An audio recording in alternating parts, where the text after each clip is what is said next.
Public Relations. Edward L. Bernays. 1945. Narrated by Skeptical Waves. Part 2.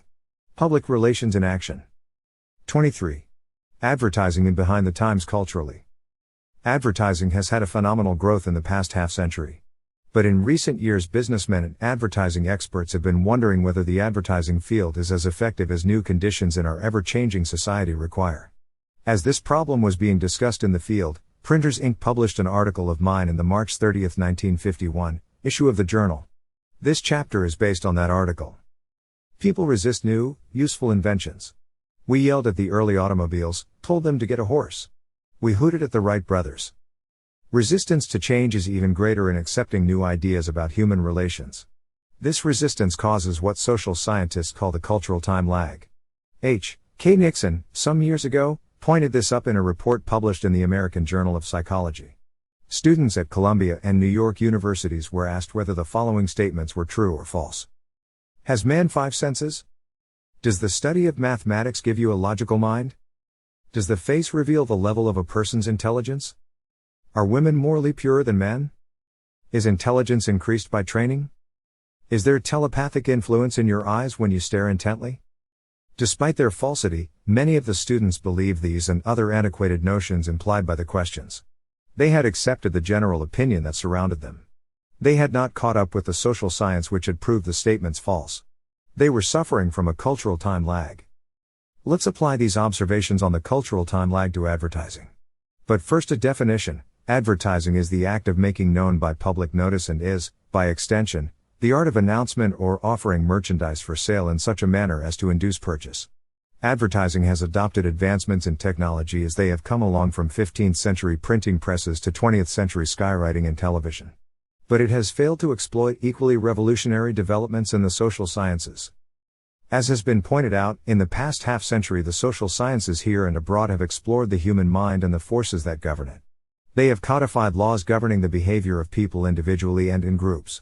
30,000 social scientists in the United States, psychologists, social psychologists, psychiatrists, psychoanalysts, anthropologists, and sociologists are today specializing in the study of man and society.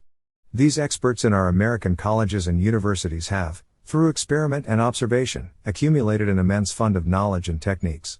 The great number of books, periodicals, and unpublished studies deal scientifically with what people are really like, how they really behave, and why they behave as they do. Advertising, it seems to me, has neglected these data as a working tool. By and large, it has tapped only segments of this broad field of rapidly expanding and basic knowledge. It is more interested in buying and selling space than in finding out its relation to the whole process of persuasion. Some use, it is true, has been made of semantics, the science of words, and persuading the customer to buy. But the mainstay of advertising is a word magic of the kind that pervaded all primitive cultures which ascribed power to oaths, incantations, interdictions, and curses. Advertising clings largely to a propaganda of words. It does so despite the fact that today we know from the laboratory experiments of social science that words have lost much of the power they were formerly thought to possess. In primitive society, the medicine man sometimes successfully cured the sick man by word enchantment. In our highly sophisticated society, words have no such power. Actually, the use of words and pictures is only one tool in the process of fastening people to established patterns of belief and conduct, of converting them to new attitudes or activities in their purchasing habits, and of negating potential attitudes or patterns of conduct. What name we give to the process is unimportant. Advertising, engineering of consent, the art of persuasion, public relations, opinion leadership. The process of persuasion is broader in scope than words. Obviously, to be effective, it must use communication in some form. But it includes many other factors that modify human behavior towards specific goals.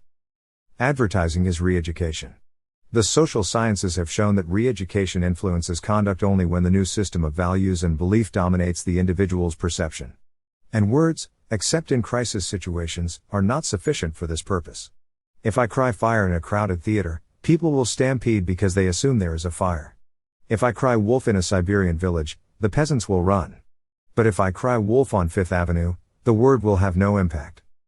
The social sciences have found, and experience has confirmed, that we do not decide to buy goods or to do anything else, for that matter, solely on the basis of the words we are exposed to. The response to a symbol like a word is dependent upon the person who hears or sees the symbol. The human personality is too complex to be persuaded to change by simple impacts, except in crisis situations. Market research does not give us the answers we need to solve our problems of effectively planned persuasion. The answers we get from market research may give us the wrong reasons for people's acting as they do, particularly if the survey simply quotes what people say about their actions and attitudes. Our only solution lies in the application of what the social scientists have discovered about the mainsprings of behavior. Psychological research has shown that we ourselves are not always aware of the real reasons for our conduct.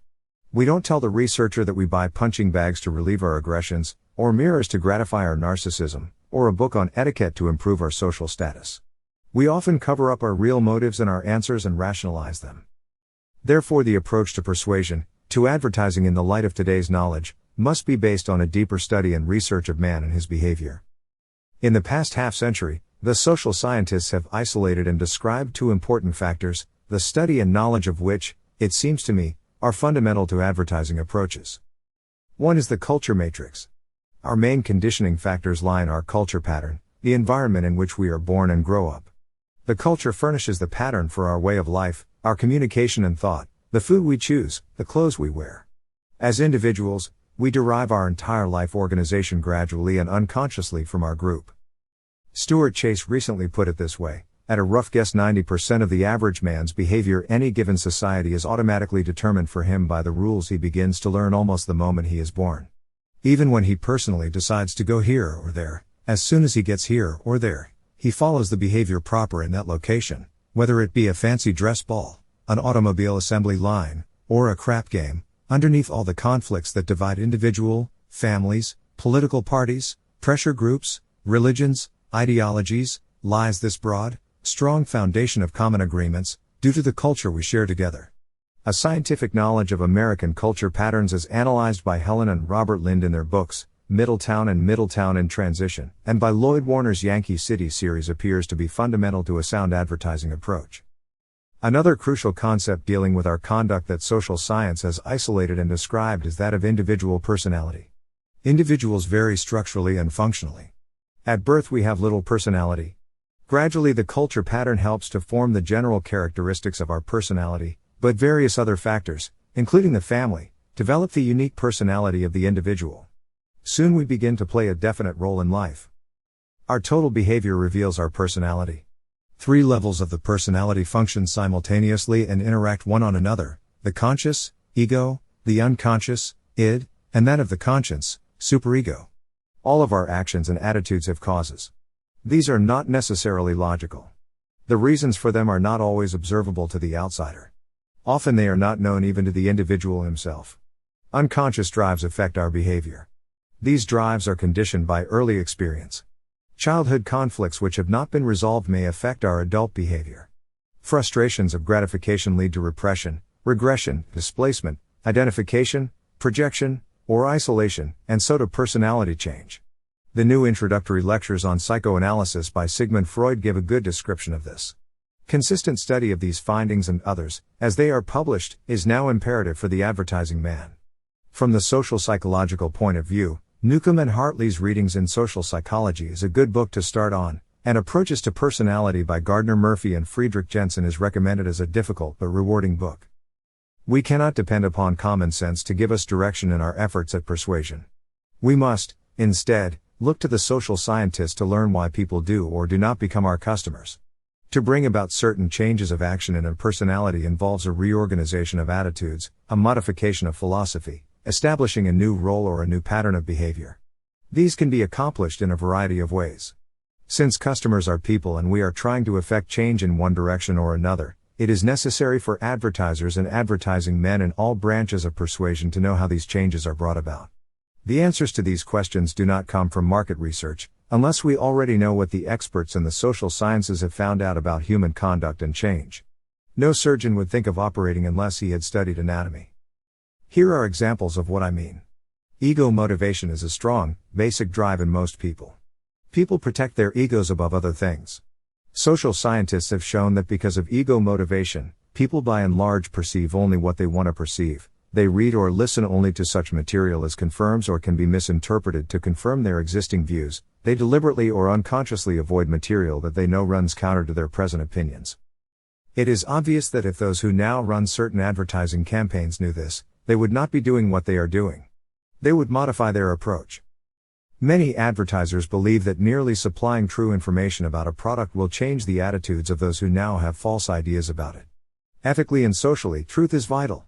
But the social scientists have found that attempts to change attitudes only by disseminating true information or factual arguments have been notably unrewarding. This knowledge, too, might change much present-day advertising.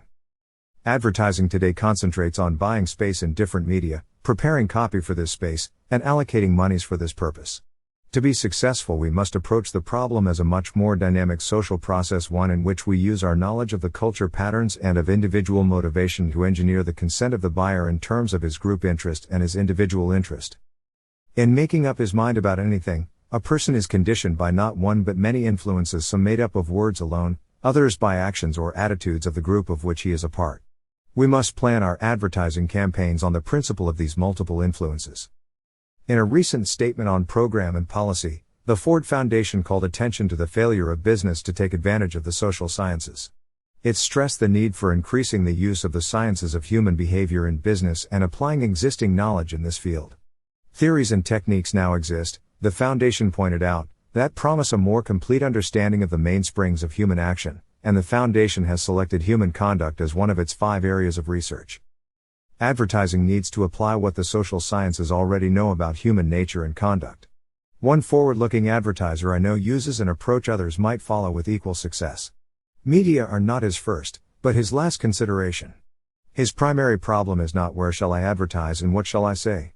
Rather, it is knowing just what he wants to accomplish, finding out by research what the basic mainsprings of behavior of his public are as individuals and as members of a group. He deals with his problem like a campaign manager who wants the public to elect his candidate to office. He does not depend on any one speech or any one series of releases. He depends upon his ingenuity and experience in engineering the consent of the voters for his candidate in every possible way. There is this difference, however: this advertiser plans his project as a social scientist would. Here are 3 simple ways in which advertising men can proceed. 1.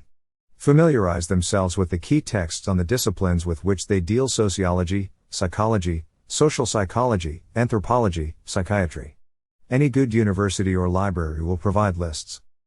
2. Follow the current periodical literature in the main fields. Here again the advice of a university or the library will be useful. 3. Join one of the learned societies, such as the Society for the Psychological Study of Social Issues, to keep in close touch with current developments. Advertisers today rest their case mainly on the alchemy of semantics. They might find it worthwhile to devote attention to the disciplines of human motivations. Difficult and time-consuming, yes, but basic to the understanding and accomplishment of what they are trying to do.